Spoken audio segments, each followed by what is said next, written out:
आणि युद्ध थांबवण्याबाबत आणि चर्चा सुरू करण्याबाबत इराणला शेजारी देशांकडून अमेरिकेचा निरोप मिळाला असं इराणच्या परराष्ट्र मंत्रालयानं म्हटलंय। विशेष म्हणजे या चर्चेमध्ये पाकिस्तान पुढाकार घेत असल्याची माहिती आहे। पाकिस्तानची राजधानी इस्लामाबादेत याच आठवड्यामध्ये इराण आणि अमेरिका यांच्यामध्ये अधिकाऱ्यांची बैठक होण्याची शक्यता आहे। मुख्य मध्यस्थाची भूमिका पाकिस्तान बजावतंय असं समजतंय। रविवारी पाकिस्तानचे लष्कर प्रमुख मुनीर यांच्याशी अध्यक्ष ट्रम्प यांनी चर्चा केलेली होती। पाकिस्तान आणि इराणच्या परराष्ट्र मंत्र्यांनी फोनवरून एकमेकांशी चर्चा केली। शांतता, सुरक्षा आणि स्थैर्यासाठी चर्चेमधून तोडगा निघावा असं पाकिस्तानच्या परराष्ट्र मंत्र्यांनी इराणशी केलेल्या चर्चेमध्ये म्हटलंय।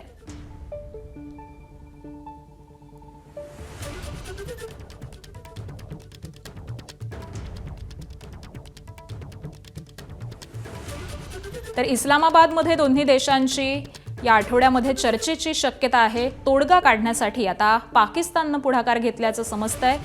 मध्यस्थाच्या भूमिकेमध्ये पाकिस्तान आलेला आहे आणि दोन्ही देशांच्या परराष्ट्र मंत्र्यांची चर्चा झालेली आहे। एबीपी माझा, उघडा डोळे बघा नीट।